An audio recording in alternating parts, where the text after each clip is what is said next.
The Queen of Soul performed at the inaugural Detroit Music Weekend in June 2017 when Vince Paul pitched Aretha Franklin on a performance outside Detroit's Music Hall as part of the inaugural Detroit Music Weekend. He didn't know he was preparing to produce the Queen of Soul's final hometown concert, but that's how it turned out.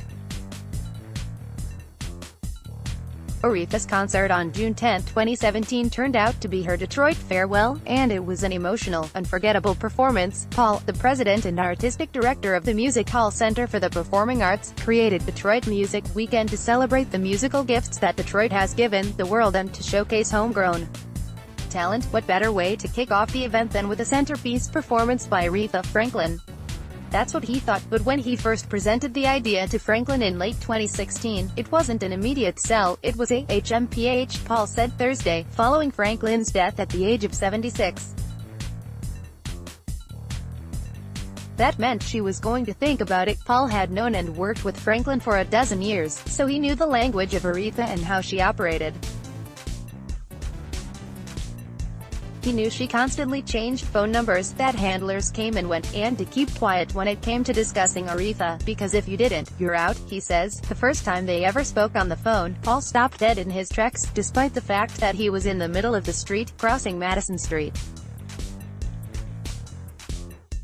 From the Detroit Athletic Club on his way to Music Hall. Phone rings, she says. Vince Paul, it's Riri. I froze, Paul says. I couldn't believe she was on my phone. They established a strong working relationship over the years, but he understood that working with Franklin had its quirks. You can have signed contracts, the whole nine, it didn't matter. She's gotta like you, he says.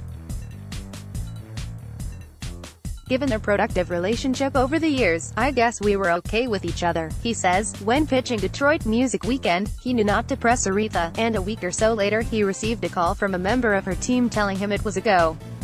Several months later, Aretha made the announcement that she was retiring from live performances, and suddenly her appearance at Detroit Music Weekend was given additional weight. See more. Aretha Franklin's greatest live performance. Not only was there the Saturday night performance from Franklin, the centerpiece of the weekend events, there was also a Friday night tribute to her and a street dedication ceremony, where a stretch of Madison Street would be rechristened Aretha Franklin Way. Additionally, on the Thursday prior to the performance, Aretha hosted a private family reunion for 50 to 60 members of her family at Music Hall. Paul was by her side that night, as Aretha mostly stayed seated while she met grand-nieces and grandnephews for the first time.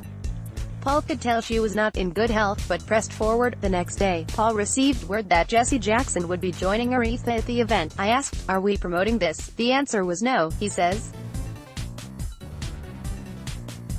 Jackson was there to provide strength for Aretha. He was the conduit to the Lord for her, and she needed the power of the Lord. The day of the performance, Franklin was in her dressing room at Music Hall and was eager to be ushered over to the stage in a golf cart, almost like a kid, Paul says. But there were people everywhere, traffic was clogged, and Paul knew the golf cart was not a good idea. He nixed it, knowing I was going to be in trouble because I wasn't saying yes, he says. Read more. Fans, officials say farewell to the voice of Detroit insisted on putting her in the backseat of a Mercedes-Benz. She agreed, and the car pulled up on Madison Street, just outside of the concert's backstage area.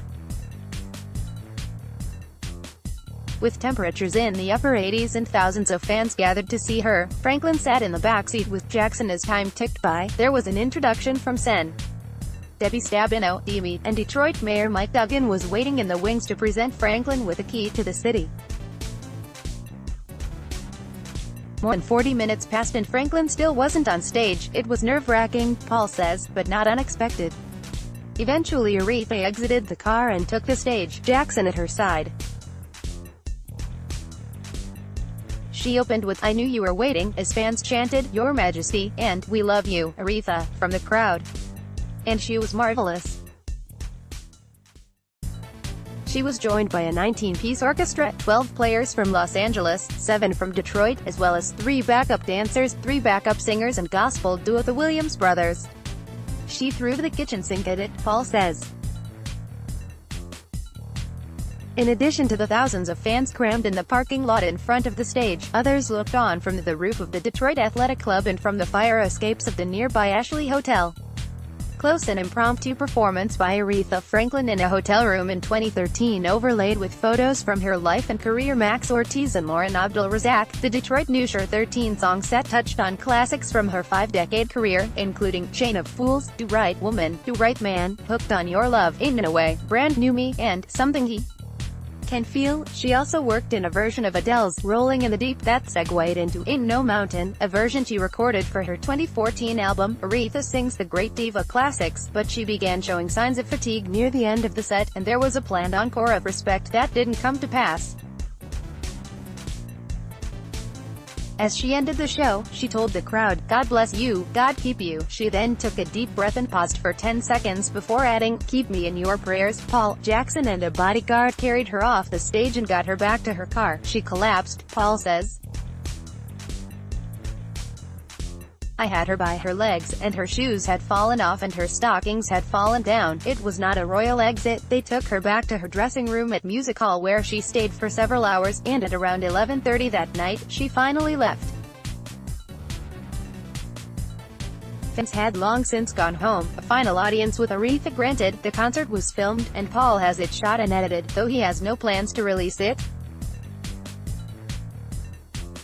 It's part of an archive of Aretha material he has collected over the years, including the Queen's tea set, which she would use whenever she performed at Music Hall. He treasures his relationship with her, as well as the city's special bond with the Queen. She lived in Detroit by design.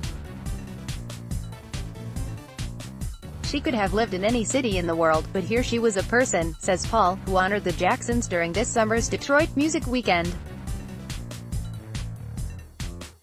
"When she left town, it's almost like she was on stage. But when she was in Detroit, she was the mother, the neighbor, the member of the community. We got the real Aretha." Graham at DetroitNews.com at Grammar Read or share this story, https://detney.ws/2kaskekson.